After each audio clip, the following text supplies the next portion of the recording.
कोई बताओ what is statement of fundamental theorem of integral calculus.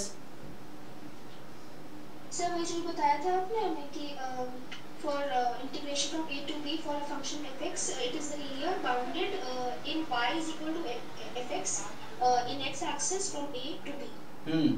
तो इंटरप्रिटेशन है इस थ्योरम का, मतलब ये है, ये कैलकुलस ये थ्योरम है। तो थ्योरम क्या कहता है?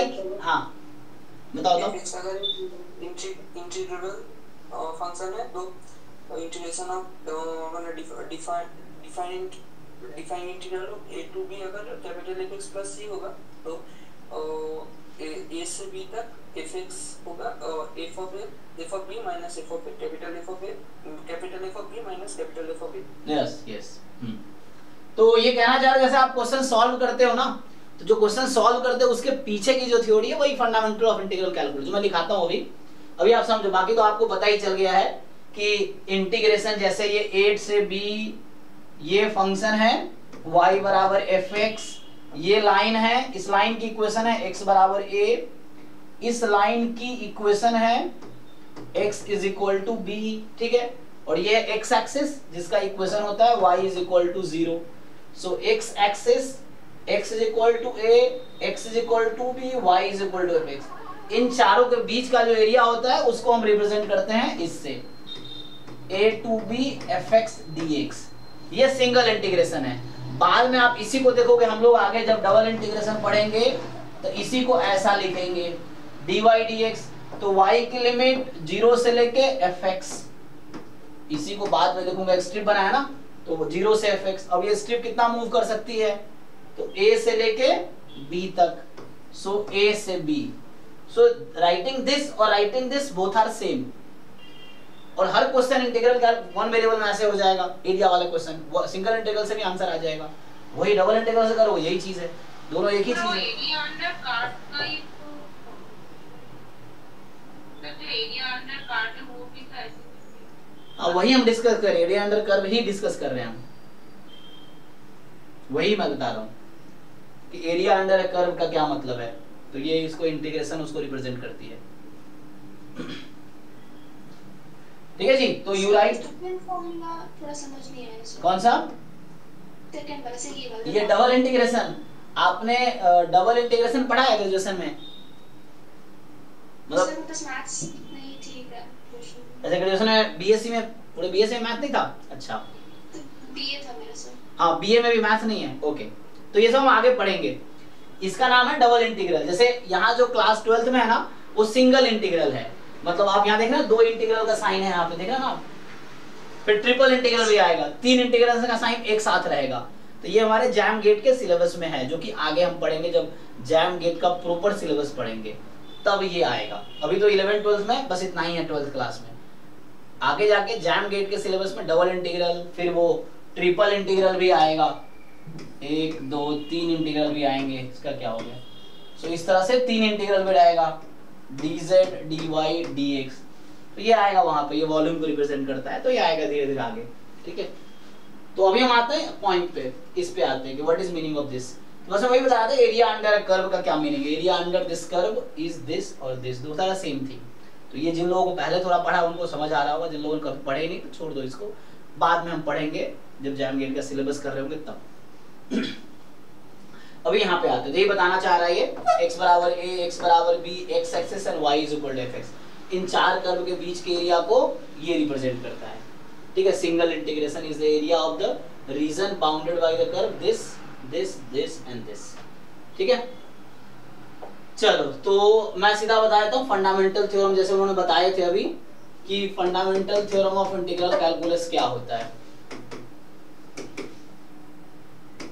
फंडामेंटल थ्योरम ऑफ कैलकुलस क्या है? सो f कोई फंक्शन है जो a to b to r है और ये इंटीग्रेबल है। अब ये इंटीग्रेबल चेक कैसे करते हैं, हमारे सिलेबस का पार्ट नहीं है। जैसे डिफरेंशिएबल चेक कैसे करते हैं वो सिलेबस का पार्ट है, लेकिन इंटीग्रेबल चेक कैसे करते हैं वो सिलेबस का पार्ट नहीं है। वो आगे है, रीमान इंटीग्रेशन है ना, लेवेक इंटीग्रेशन, ये सब not part of jam syllabus ये।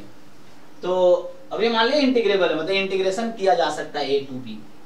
एंड इस तरीके से है कि मान लो आपने इंटीग्रेट किया स्मॉल fx dx को, ये इनडेफिनेट इंटीग्रेशन है जो अभी तक हम लास्ट क्लास में जो मैंने पढ़ाए थे आपको। तो इनडेफिनेट इंटीग्रेशन मान लो इसका आंसर आया कैपिटल fx प्लस c, क्योंकि इनडेफिनेट इंटीग्रेशन में प्लस c आता है, आर्बिट्री कांस्टेंट आता है, ठीक है।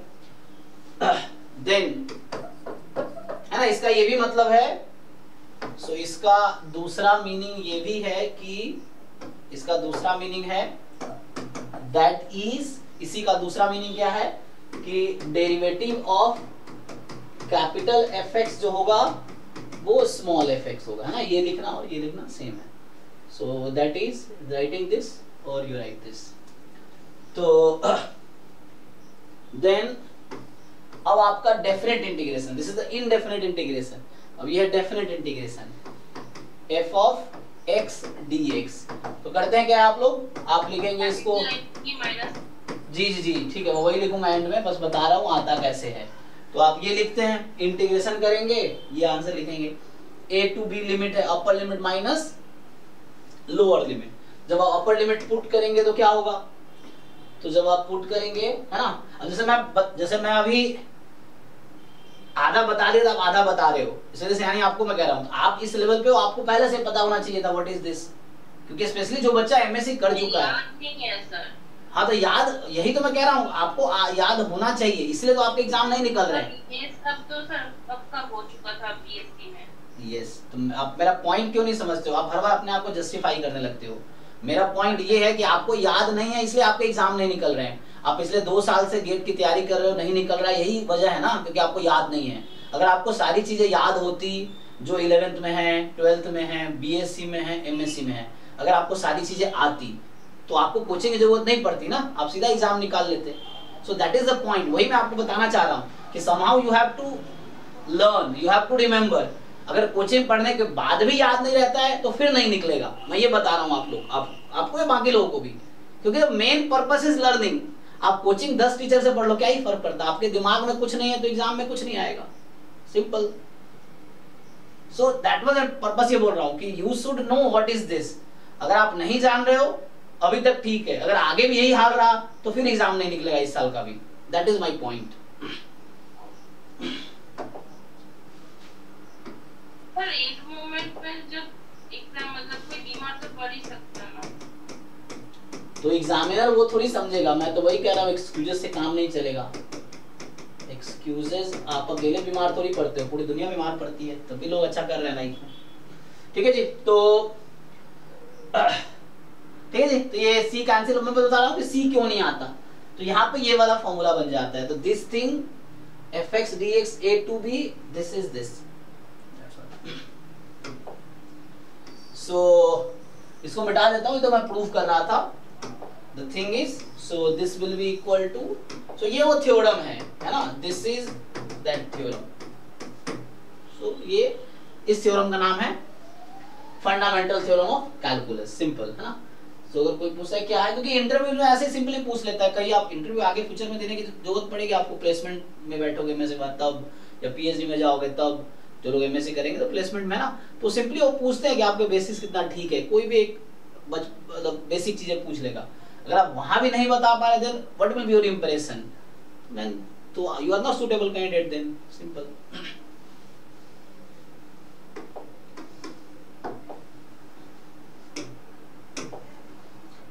चलिए, तो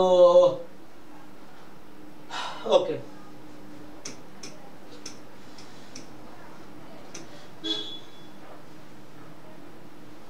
ओके, से क्या कहना चाह रहा है ये सब ना, छोड़ सकते हो आप, area function is given by this.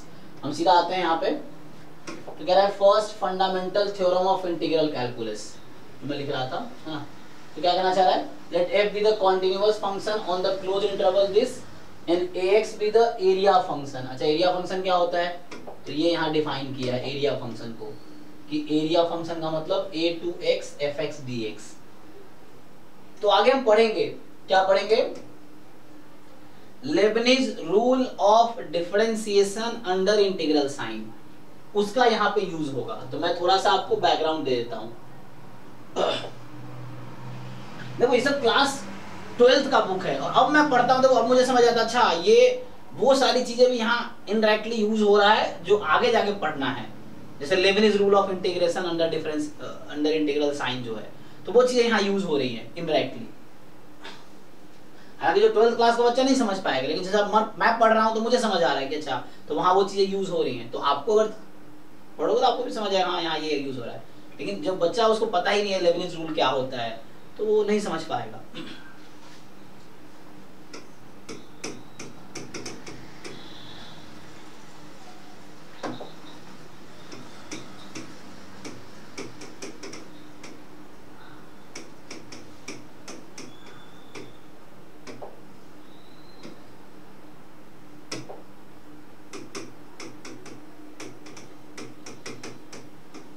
क्या कहता है जी, अगर मैं डिफरेंशिएशन करता हूं इस फंक्शन का, मान लो एग्जांपल के लिए कोई भी ले ना, जैसे क्या लिखूं hx to gx, और यहाँ कोई फंक्शन है मान लो ft dt, तो ये क्या आता है, इसका डिफरेंशिएशन करना है। ये एक फंक्शन है तो बिना इंटीग्रेशन किए डिफरेंशिएशन करना है हमें, समझ लो आप क्या कर रहा हूं। इसमें ft को इंटीग्रेट करना है फिर लिमिट यूज करना है, तो एक तरीका है कि आप पहले इंटीग्रेट करोगे फिर जो फंक्शन आएगा फिर डिफरेंशिएट करोगे। यहाँ हमें क्या सीखना है कि बिना इंटीग्रेशन किए डिफरेंशिएट करना है हमें, ठीक है। मतलब we don't have to integrate. कई बार ऐसा फंक्शन आएगा जहाँ इंटीग्रेट करना डिफिकल्ट होगा, तो वहाँ इंटीग्रेट करने की जरूरत ही नहीं है, सीधा सीधा डिफरेंशिएशन हम कर सकते हैं। सो हमें इस वाले फंक्शन का डिफरेंशिएशन करना है x के रेस्पेक्ट में, तो इसका फॉर्मूला ये देता है लेबनिज रूल। बताइए जिनको याद है क्या लिखे।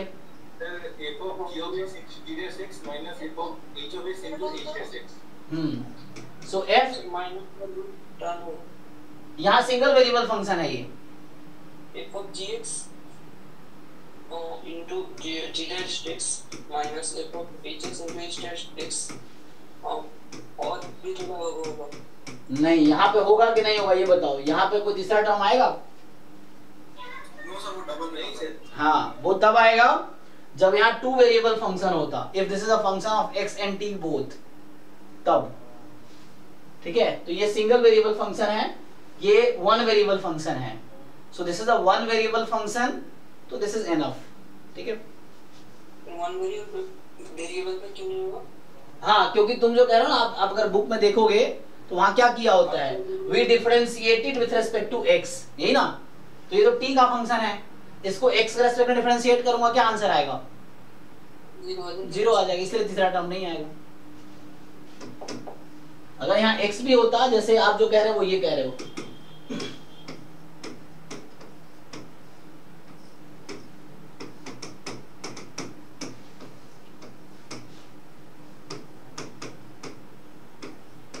तो आप इसके बारे में बात कर रहे हो।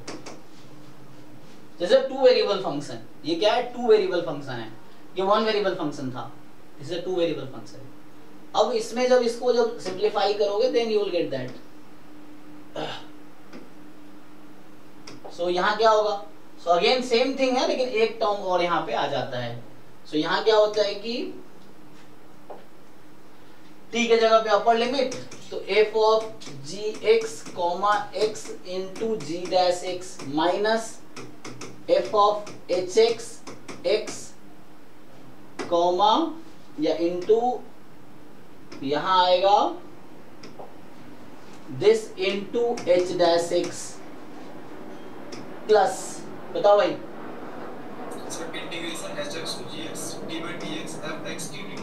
हाँ, तो hx to gx, अब चूंकि ये 2 वेरिएबल फंक्शन है तो आप देखोगे पार्शियल डेरिवेटिव करते हैं। हाँ, तो partial derivative with respect to x of this function fxt, अब जो भी रहेगा उसका फिर इंटीग्रेशन होगा t के रिस्पेक्ट में। सो ये है हाँ, इसीलिए यहाँ पे नहीं आया। तो ये जो तीसरा टर्म इसमें इसलिए नहीं आया क्योंकि वो 0 हो गया, क्योंकि जब इसमें x रहेगा ही नहीं तो t सिर्फ रहेगा, t तो कांस्टेंट है x के रेस्पेक्ट में, तो वो 0 हो जाएगा। यस, तो यहाँ पे चूंकि 1 वेरिएबल था इसलिए तीसरा टर्म आया ही नहीं, और यहाँ ये 2 वेरिएबल है तो इस f का पार्शियल डेरिवेटिव होगा, 2 वेरिएबल है ना, तो इस फंक्शन में x और t 2 वेरिएबल है ना, दोनों की राइट है इस पे, तो इसलिए पार्शियली डिफरेंशिएट हो रहा है, ठीक है।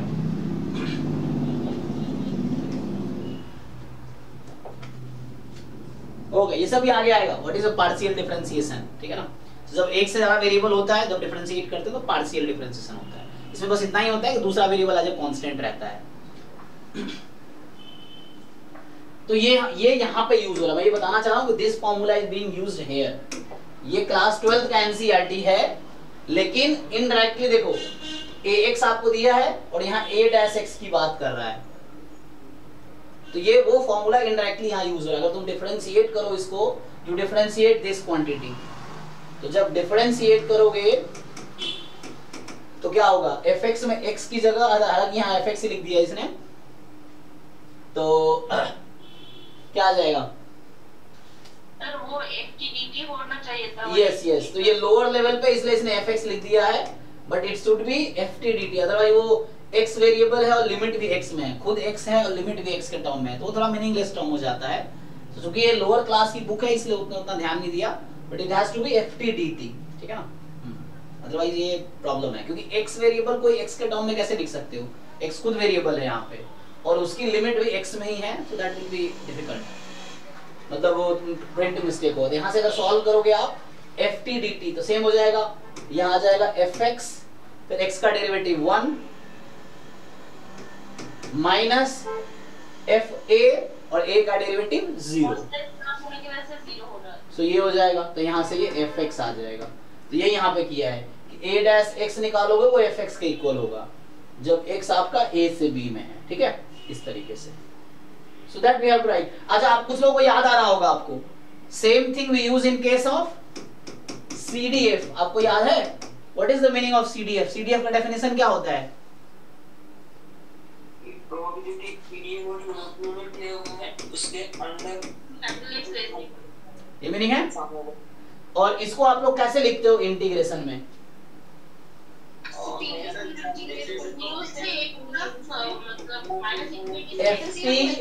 ft/dt और जो भी x, और यहाँ भी जब आप इसको अगर ये कॉन्टिन्यूअस रैंडम वेरिएबल है तो आपको याद होगा ये कैपिटल fx का डेरिवेटिव किसके इक्वल होता है, इसका डेरिवेटिव किसके इक्वल आता है, इसका, so ये स्मॉल fx के इक्वल आता है। This is the PDF, probability density function, this is the derivative of CDF। तो सेम लॉजिक यहाँ भी काम कर रहा है ना। अगर मान लो किसी रैंडम वेरिएबल का सपोर्ट ये है a to b, तो this is a CDF now, है ना। अगर सपोर्ट a से b है रैंडम, तो ax is a CDF, CDF का डेरिवेटिव PDF। एनीवे यहाँ बताना चाह रहा है, सो अगर एरिया फंक्शन ये है तो देन हो जाएगा। हाँ सर, CDF से सब करते हैं ना, तो सर वहाँ पे x लिखना भी गलत हो जाएगा ना। यस, वही बोल रहा हूँ। हाँ, तो यहाँ t/dt लिखना पड़ता है। पर सर क्या कैलकुलेट मतलब इंटीग्रल्स के इंटीग्रेशन के हिसाब से तो a से b तक fx dx equals to a से b तक ft/dt, तो बताने में तो कोई दिक्कत भी नहीं होगा। ft/dt और a से b क्यों लेंगे, जहां यहाँ a to x करना पड़ेगा उसके लिए। अगर सपोर्ट a to b है तो we have to do just a to x। मतलब अंदर के जो था तो fx dx लेने में भी तो प्रॉब्लम भी नहीं है ना। नहीं, fx dx एक्चुअली थोड़ा प्रॉब्लमेटिक इसलिए है कि you are taking x here and limit also you are taking x, मतलब you are integrating with respect to x and limit is also x, so वो प्रॉब्लमेटिक है। so किसी book में rarely find ऐसा मिलेगा आपको, यहाँ लिखा क्योंकि लोअर लेवल की बुक है इसने ध्यान नहीं दिया है, but in the higher level book you will not find like कि यहाँ fx dx लिखा होगा और लिमिट भी a to x होगा, ऐसा नहीं रहेगा। मतलब same variable can not be there, ये चीज है।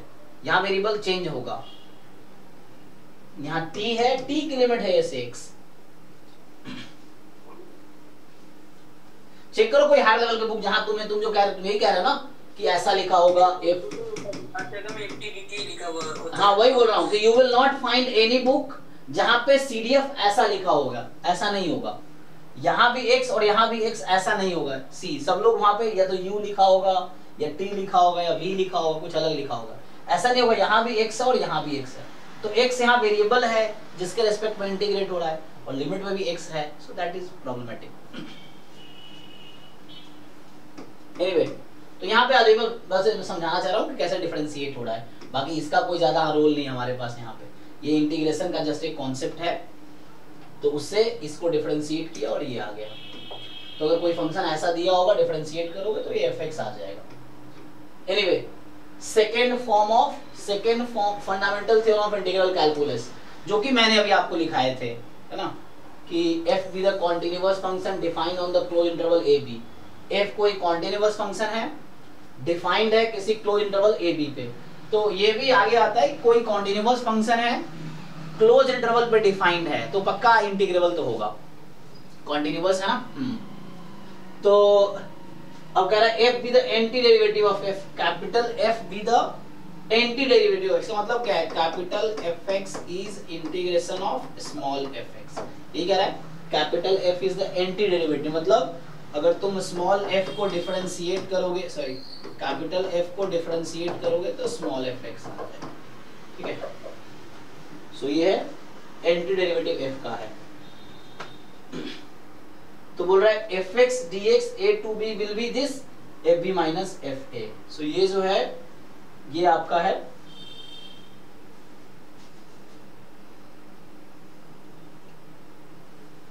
सो दिस इज, है ना, इसके हेल्प से हम सारे क्वेश्चन सॉल्व करेंगे, जो भी क्वेश्चंस करते हैं जनरली, तो इसके हेल्प से ही आगे सॉल्व करते हैं। Okay, so upper limit minus lower limit,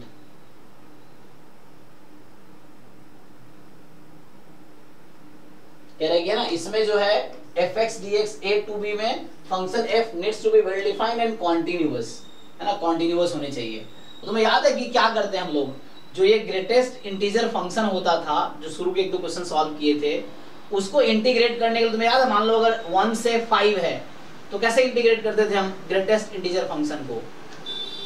sir 1 जो लिखते थे हम लोग उसको सर 1 लेकर 1 into dx करते थे। कैसे करते थे सॉल्व? सर 1 से 2 लिखेंगे तो 1 dx प्लस 2 से 3 करेंगे तो 2 dx, ऐसे करके 5 और 2 से 4 का होगा। ऐसा क्यों कर रहे हैं? मेरा क्वेश्चन ये है कि क्या ये फंक्शन 1 से 5 इंटरवल में कॉन्टिन्यूअस है? नो सर, इस फॉर्मेट में, इसलिए हमको इसको greatest integer function is not continuous on the interval 1 to 5। तो हम लोग इसको ब्रेक करते हैं 1 से 2, 2 से 3, 3 से 4, 4 से 5। Now it is continuous. So ये फंक्शन 1 से 2 के बीच कॉन्टिन्यूअस है।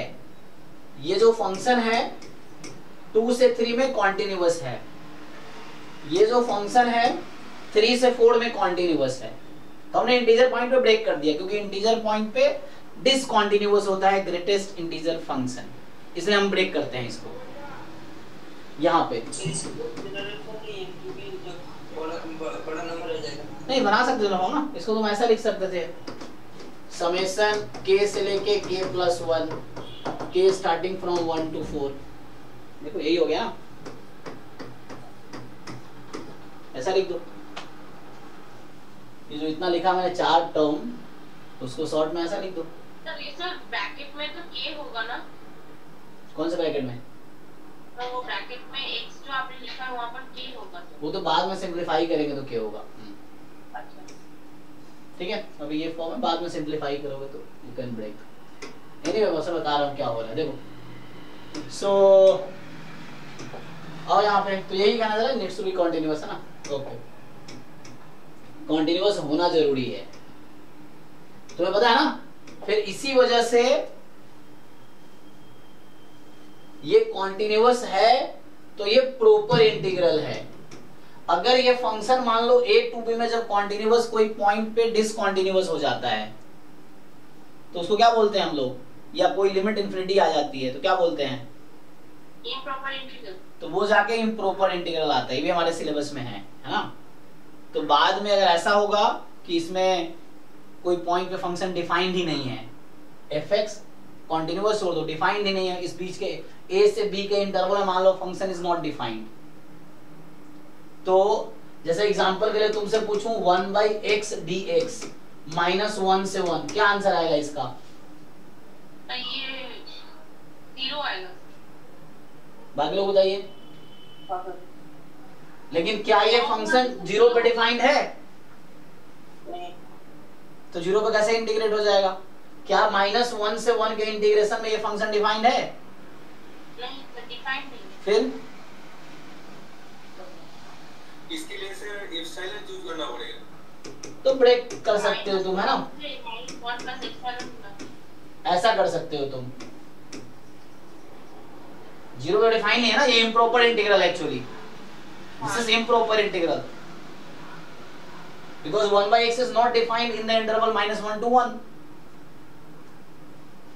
So ये इम्प्रॉपर इंटीग्रल है। जैसे कहा ना कॉन्टिन्यूअस होना चाहिए। क्या ये फंक्शन 1/x कॉन्टिन्यूअस है 0 पे या उस इंटरवल में? जिसने कहा ना कॉन्टिन्यूअस होना, ऐसा नहीं है। नहीं sir. So this is improper integral now. So -1 से 0 और 0 से 1। अब सॉल्व करो जरा। अब बताओ क्या आंसर है इसका?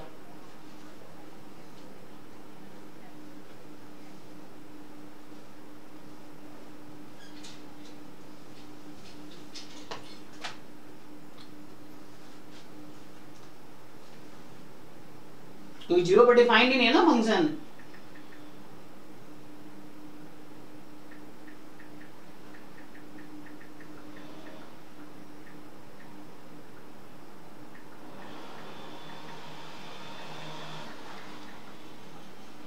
इंफिनिटी हो जाएगा ना? जी, तो ये सब सीखना की जरूरत है हायर लेवल पे आके।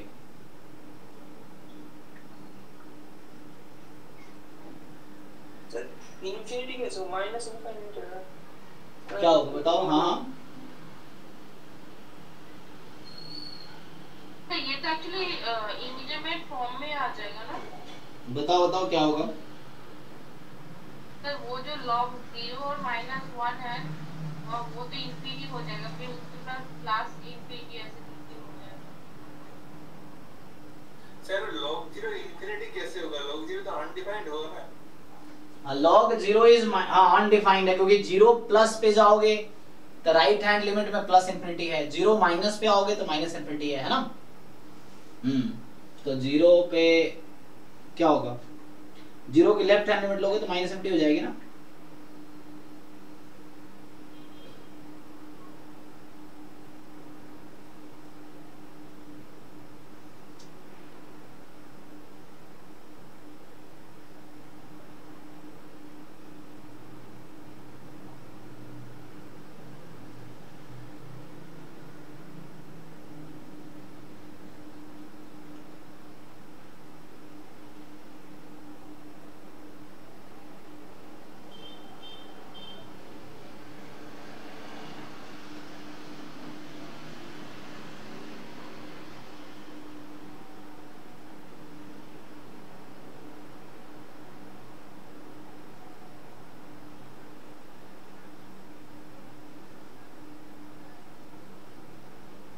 इसका आंसर क्या लिखूं फाइनल? मैं पूछ रहा हूं इसका आंसर फाइनल क्या होगा?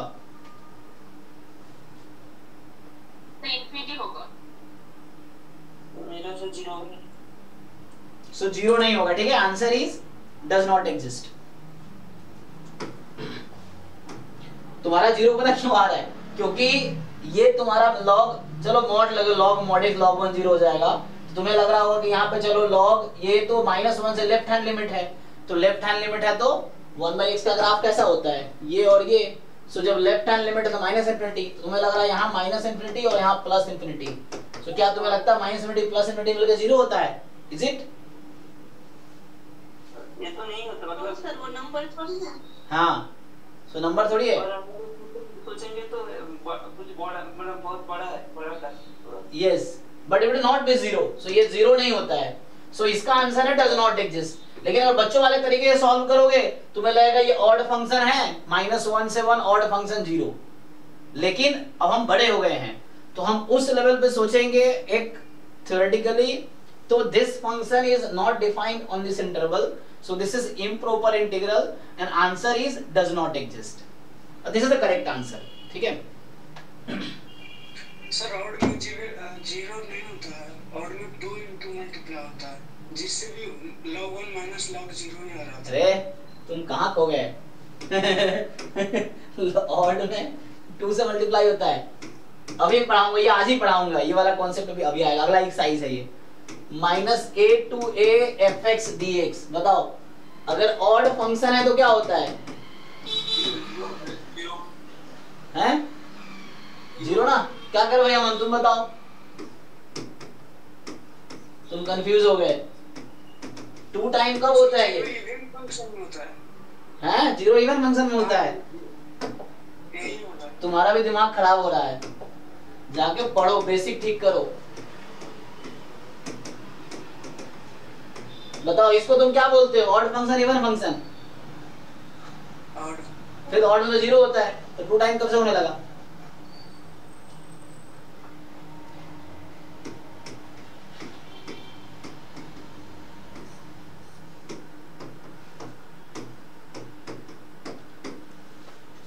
बेसिक ठीक से रिवाइज करो, गलतियां करोगे मार्क्स कटेंगे।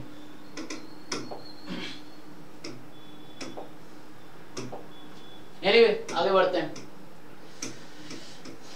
चलो तो अब ये क्वेश्चन है इंटीग्रेट करने वाला है, सब कर दोगे ना, इजी है। जैसे एक्स स्क्वायर को इंटीग्रेट करना है तो एक्स क्यूब बाई 3 लिमिट है 2 से 3, तो इसको आगे सॉल्व करूंगा, अपर limit minus lower limit. So 27 minus 8 by 3, so 19 by 3 is the answer. ये लोग कैसे कर रहे हैं, इनका भी 19 बाई 3 आंसर है ना, बात वही है, सेम चीज है। तो ये सब ऐसे सॉल्व कर लोगे। तो इसमें ये है कि पहले तुम्हें इनडेफिनिट सॉल्व करना है, इनडेफिनिट सॉल्व करने के बाद जो आंसर आएगा उसमें अपर लिमिट माइनस लोअर लिमिट कर दें, तो उससे आंसर आ जाएगा। और ये जो मेथड है इसका नाम है second fundamental theorem of integral calculus use हो रहा है यहाँ पे, मतलब fundamental theorem of calculus use हो रहा है, ये है। तो ये एक्सरसाइज तुम ऐसे ही सॉल्व कर लोगे।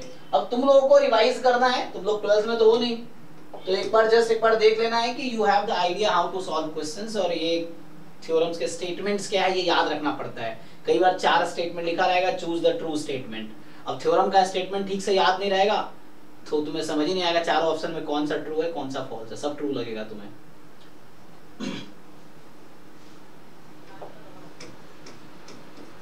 आइए तो नेक्स्ट है evaluating the definite integration by substitution. जैसे पहले क्वेश्चन था ना, एग्जांपल के लिए मान लो ये क्वेश्चन है, लेट्स से कि जैसे यहाँ पे होता था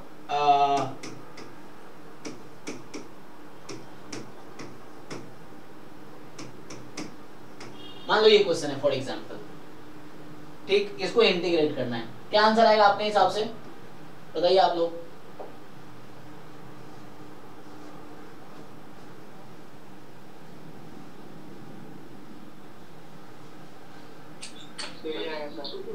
एग्जिस्ट नहीं करेगा। अरे कैसे होगा सर, फ्री होगा। हाँ आराम से कैलकुलेट करो, आराम से लिख के कैलकुलेट करो, सही आंसर आएगा। कई बार तो देख के हम लोग गेस करते हैं वो गलती होता है, तुम लिख के करोगे ना सबका सही आंसर आएगा। यस सर, फ्री होगा। ये नेक्स्ट को आएगा, ln of ln 1 आएगा, ln of ln 0 हो जाएगा। फाइनल आंसर क्या है? अनडिफाइंड तो आ रहा है, मतलब लिखा नहीं है। नहीं सर, फ्री होगा। ये सब हवाबाजी कर रहे हो, मैं कह रहा हूँ एक जगह पेन से लिख, हाँ लिख के कैलकुलेट करके बताओ ना। क्या? Option A 3/2, option B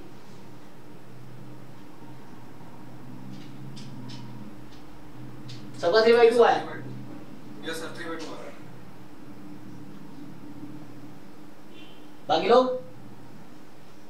sir 3/2। Yes sir 3/2 होगा। तो सब 12th पास किए ना सब लोग, पक्का 12th पास करके आए हो?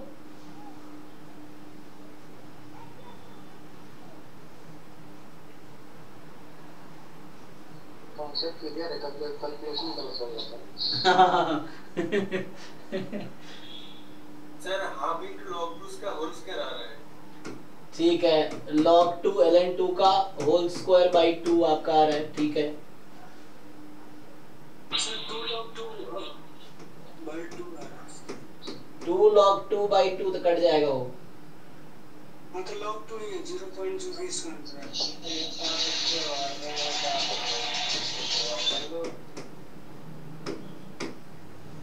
और बताओ। पहले सॉल्यूशन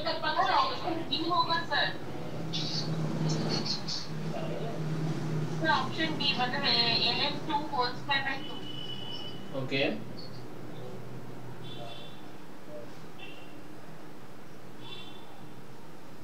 देखो यही सब सिली मिस्टेक्स। हाँ log 2 ln नहीं होगा सर, वो log होगा क्या? अरे बात वही है, log 2 ln 2 अलग थोड़ी है। हम लोग यहाँ जो भी log लिख रहे हैं वो ln ही है, ये भी ln है एक्चुअली। हम लोग जो log जहाँ भी लिख रहा हूँ, चाहे बुक में या हम लोग लिख रहे हैं, वो ln ही है एक्चुअल में, वो कैलकुलेटर वाला log नहीं है। हाँ एग्जाम में ln लिखा आता है, या वहाँ लिखा होगा log बेस e लिखा होगा। सर कैलकुलस में हर जगह में log के बेस e होता है। Yes. ध्यान से पढ़ना। यही सब गारंटी चाहिए, ये सब गारंटी चाहिए। जब बार बार पढ़ोगे, बहुत बार रिवाइज करोगे, तब जाके ये है। मिस्टेक्स किनका होता है भी होगा, बताओ। पुट भी करना है, x = 1 फंक्शन भी होगा।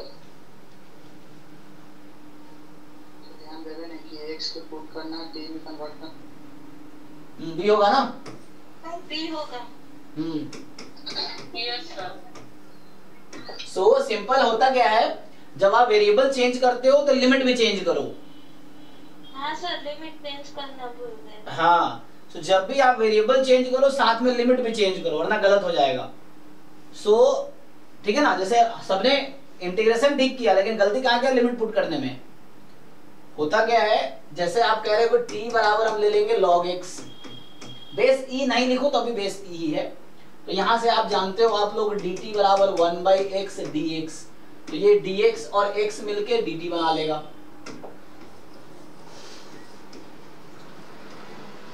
सो ये क्वेश्चन अब कन्वर्ट हो गया, ये मिलके dt हो गया, और log x को t ले लिए तो t हो गया। अब ये x यहाँ पे पता है क्या था, x बिलोंग्स टू इंटरवल 1 से लेके 2 ऐसा है, या ऊपर इंटरवल ले लो कोई दिक्कत नहीं है। सो ये कहना चाह रहा है x की वैल्यू जो x है वो 1 से 2 के बीच में है, ये कहना चाह रहा है। अब आप लोग गलती क्या कर रहे हो, आप लोग कह रहे हो t भी 1 से 2 में है, जो लोग गलत किए हैं। t 1 से 2 में थोड़ी है, t से 0 to log 2 होगा, है ना। हाँ अब यहाँ पे वेरिएबल चेंज करना पड़ेगा हमें, कि ये x 1 से 2 के इंटरवल में है, तो हमें ये जानना पड़ेगा कि t किस इंटरवल में है, ये हमें जानना पड़ेगा। तो फिर वही आप जानते होंगे सब लोग, बस भूल जाते हो, इसलिए डिवीजन करा रहा हूँ कि ताकि तुम एक बार पुराने जो छोटे छोटे कॉन्सेप्ट है वो तुम्हारे याद हो जाए। तो x को 1 रखोगे log 1 0 हो जाता है, x को 2 रखोगे तो log तुम्हारा यहाँ से 2 हो जाएगा ln 2। तो जब x 1 से 2 में है तो t 0 से log 2 में है, तो इसका लिमिट होगा 0 से लेके log 2, ये कन्वर्ट हुआ। तो जब वेरिएबल चेंज करो लिमिट भी चेंज करो, ये है।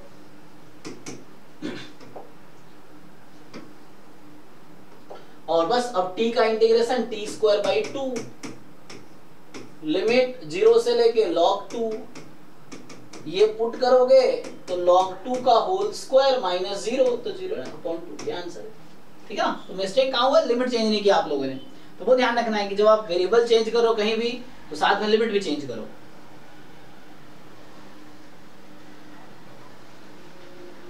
ओके चलिए, तो यही वाला कॉन्सेप्ट जो मैंने एक क्वेश्चन लिख के आपको समझाया है, इस पूरी एक्सरसाइज में यही हो रहा है, इवैल्यूएटिंग दिस बाय सब्स्टिट्यूशन। तो यही समझाता है एक्सरसाइज कि जब भी आप वेरिएबल चेंज करो लिमिट भी चेंज करो। इस एक्सरसाइज में यही सिखाया गया है, इस वाले एक्सरसाइज में। सो यहाँ जो क्वेश्चंस होंगे देखो ये समझा रहा है ना, ये चीज है। या दो तरीका है, या तो पहले पूरा पूरा इंटीग्रेट कर लो, एंड में लिमिट पुट करो, या साथ में चेंज कर लो, है ना। तो जैसे भी तुम्हें समझ आता। देखो यहाँ मैं समझाना चाह रहा हूँ, जैसे इनका ये क्वेश्चन था, तो इसने क्या किया, यहाँ पे x की पावर 5 + 1 को t रखा, तो यहाँ x की लिमिट है -1 से 1। देखो x बिलोंग्स टू -1 से 1, तो इन्होंने चेंज किया, इन्होंने कहा t जो आएगा वो 0 से 2 में आएगा, ये इसका t है, x की पावर 5 + 1। और ऐसे रीड करने से कई बार मैथ समझ नहीं आता, खुद सॉल्व करोगे बिना सॉल्यूशन देखे तो तुम सॉल्व कर दोगे, तुम्हें समझ भी आ जाएगा। ये सो ये इसे x की पावर 5 + 1 को t रखा, तो इसका डेरिवेटिव यहाँ अवेलेबल है, तो √t dt हो गया। अब ये t की लिमिट 0 से 2 हुई, x की लिमिट -1 से 1 थी और t की लिमिट 0 से 2, तो ये गलती करते हैं बच्चे यहाँ पे। तो लिमिट आपको जब भी वेरिएबल चेंज करो लिमिट चेंज करो, ये कह रहा है T x minus 1 T 0 x1 t2, तो यहाँ लिमिट चेंज किया dt बराबर ये हो जाएगा। ठीक है, तो इस क्वेश्चन का सॉल्व करके ये आंसर आया। सेम बाकी जगह करेगा। डन, समझ आ गया ना सब लोगों को? यही चीज यहाँ भी हो रहा है कि जैसे अब इस क्वेश्चन को सॉल्व करना, x की लिमिट 0 से 1 में है, तो x 0 से 1 में है, तो देखो इस x जब 1 है तो t π/4 है, x जब 0 है तो t 0 है, t इसने क्या लिया है tan इनवर्स x को, तो dt कितना होगा 1/1 + x² dx। और अब यहाँ तो इसी क्वेश्चन को जब ये dx था तो 0 से 1 में लिमिट था, अब यहाँ dt है तो लिमिट 0 से π/4 है। ठीक है, तो ये हो गया, तो बाद में आंसर आ गया। तो वैसे तो पाई कहाँ से आया, देखो पाई कहाँ से आ गया, तो ये t जब लिखोगे तो t की लिमिट लिखो, ये चीज है। तो यही इस एक्सरसाइज में यही समझाया गया है कि जब भी सब्स्टिट्यूशन करो तो वेरिएबल चेंज करो तो लिमिट भी चेंज करो, ये है। अब ये बहुत इंपॉर्टेंट है क्योंकि इस पे ना ये काफी यूज होगा आगे भी। सो ये हम लोग अभी यूज है ना, मतलब जो हमारा वो है some properties of definite integral, जो प्रॉपर्टीज है ना, तो ये सब प्रॉपर्टीज है जो देखना है आपको। तो 1 by 1 मैं डिस्कस करता हूं इसको, प्रॉपर्टीज को बाद में बुक में देखेंगे, पहले मैं लिखा देता हूं सारी प्रॉपर्टीज।